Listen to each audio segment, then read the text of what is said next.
Earlier this morning, I made a YouTube video going over Bitcoin and why, of course, what we're seeing for Bitcoin is an extremely important moment. And now what I want to do is I want to follow that up with talking a little bit about what's happening with altcoins and where I think we are in the altcoin market. And so with that said, let's not waste any more time at all. And of course, let's get straight into the video. Now, today we're going to be taking a look at Total 2, okay? Total 2 is kind of an accumulation. It's the accumulation of all market caps excluding Bitcoin. So the total market cap of all altcoins, basically, okay? Now, the reason I want to look at Total 2 is because realistically, what we're seeing right now is many different types of altcoins doing well.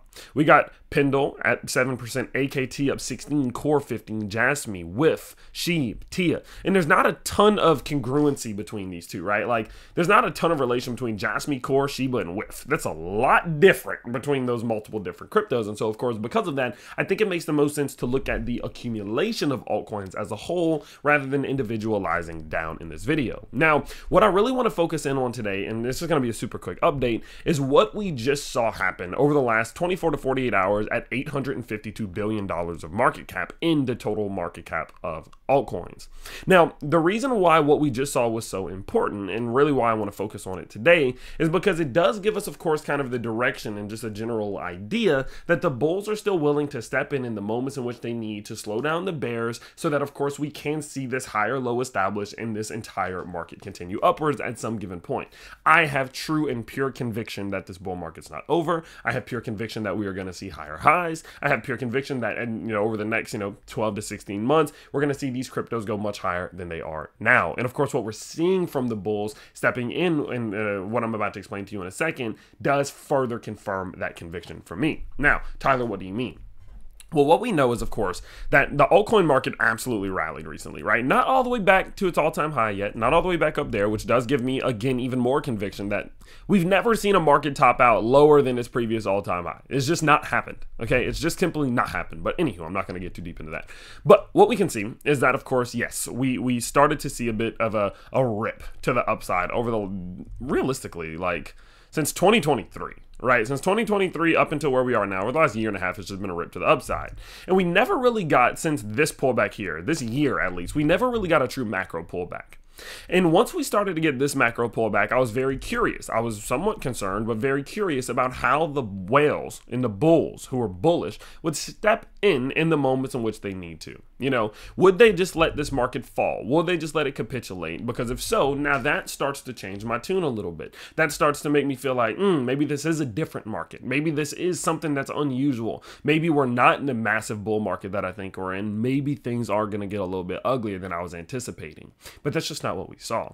And we're getting these early signs that we're in a normal bull market that is generally still supposed to go upwards. And we saw that, of course, recently. Now, the way in which I can show that to you is quite simply by showing you what the bulls have done.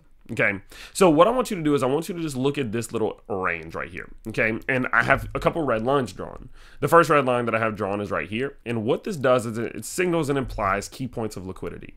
It's a level in which we built support on back here, resistance at here, and a breakout through at that. Just going to show, of course, even a support level here, just going to show that there's a lot that happens here. Whether it's support or resistance, a lot happens around this line. Now, a second one that I drew, of course, was one that we found support on back here, of course, resistance on right here. Now, these are our two most significant points of liquidity right now for the altcoin market. And what ended up happening is that as we saw the price of altcoins, or just the market cap of altcoins, starting to venture back down towards that level, the bulls literally immediately stepped in once we hit that level.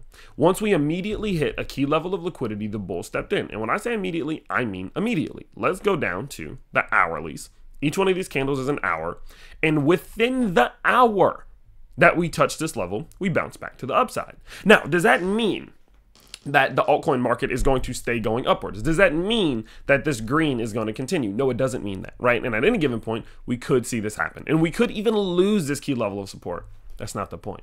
The point of it is that within bull markets, what happens is that when we're seeing pullbacks, when we're seeing cool downs and capitulations, you're going to see the market retesting key points of liquidity, which are generally previous points of resistance, and trying to flip them into support, right?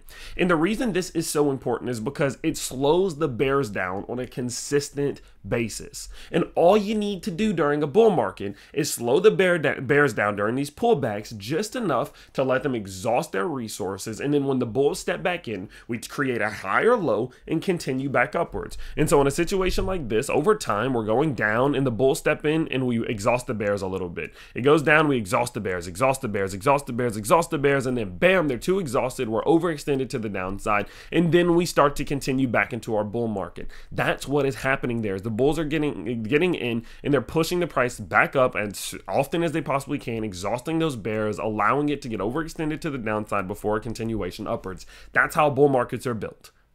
Go look at any of them. That's how bull markets are built. And in moments like these, when we're getting early signs that the bulls are willing and ready and able to step in at key levels of support, shows me that we are still building the same foundational structure that we built in every single bull market, which further gives me conviction that this bull market is not different than the rest, and we're very likely to continue upwards at some given point. Summer times suck. June, July, August, sometimes September, they always suck. It just is what it is. We either get real boring or we go real down.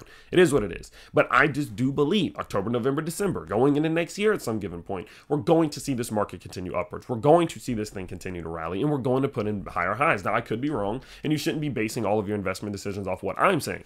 I am, but that doesn't mean you should be taking the same risk as I am. Of course, diversify your mindset, diversify your opinions to build your own opinion. But this is my opinion, and I don't think that this is over, and I have more conviction than ever. And so, because of that, seeing this has made me even more bullish. I have been accumulating a little bit, not too much the last 2 days. Go watch the Bitcoin video if you want to see why I'm not, because this thing could still pull back, right? We could still get a little ugly from here. We're not out of the woods yet. This cool down could still be on the way. We're only in July. July and August themselves could still be sucky, so we still could continue downwards. Bitcoin still could go to $40,000.